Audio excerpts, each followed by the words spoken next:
Z nikim się nie kłócimy, wykorzystujemy każdego doświadczenia i próbujemy jak najmniej mówić, a jak najwięcej działać.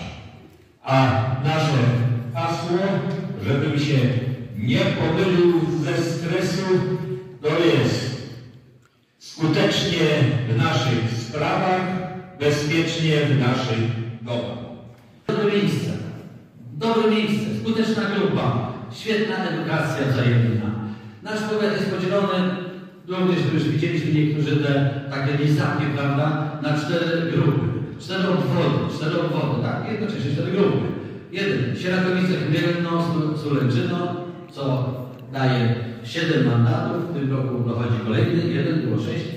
Drugi, Skarżyca, Somolino, 4 mandaty, Kartuzy, 6 mandatów i Czostkowo wraz z Żukowem w tym roku dochodzi 1 mandat, razem to jest 10 mandatów. Przez wzgląd na to, że gmina, zwłaszcza Żukowo i Czostkowo także, niezwykle intensywnie przybierają na liczbie ludności. Razem daje maksymalnie już obecnie liczbę radnych, ile może być w powiatach, 27. W tej chwili jest 25, ale że przekroczyliśmy w czasie kadencji 140 000, a tak naprawdę 150, mamy 152 000 mieszkańców, to będzie teraz 27 radnych.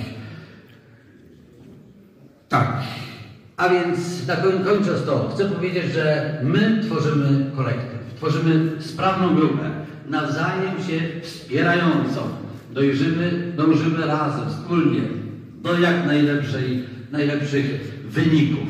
Zależy nam, by każdy osiągał jak najlepszy wynik, rezultat w tych wyborach, bo od tego jest zależna ogólna liczba głosów, a od ogólnej liczby głosów zależy liczba mandatów, jakie uzyskamy. A więc, jak powiedziałem nie tak dawno, gdyby ktoś w Baninie, gdzie mieszkam na przykład, podając swój przykład, nie chciał zagłosować na Tryczkowskiego, to bardzo mi zależy, żeby zagłosował na kogoś z mojej listy, z tej listy, czyli 100 tutaj obecnych członków.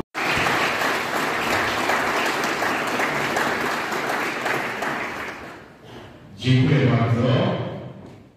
W tym momencie ja bym właśnie tutaj przedstawił naszą Sierakowice.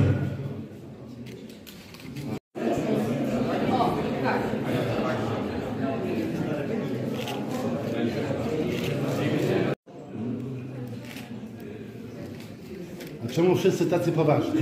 Co? No właśnie, tego śmiechu.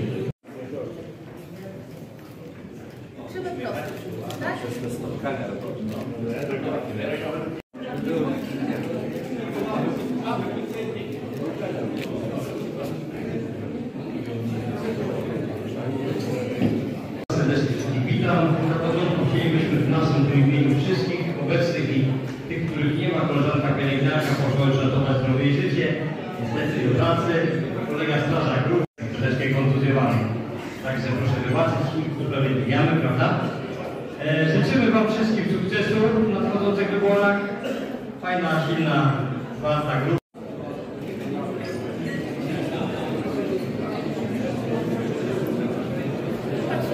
Roku jest radny gminy Sulęczyno, ostatniej dwie kadencje, 7. i 8. przewodniczącym Rady Gminy Sulęczyno.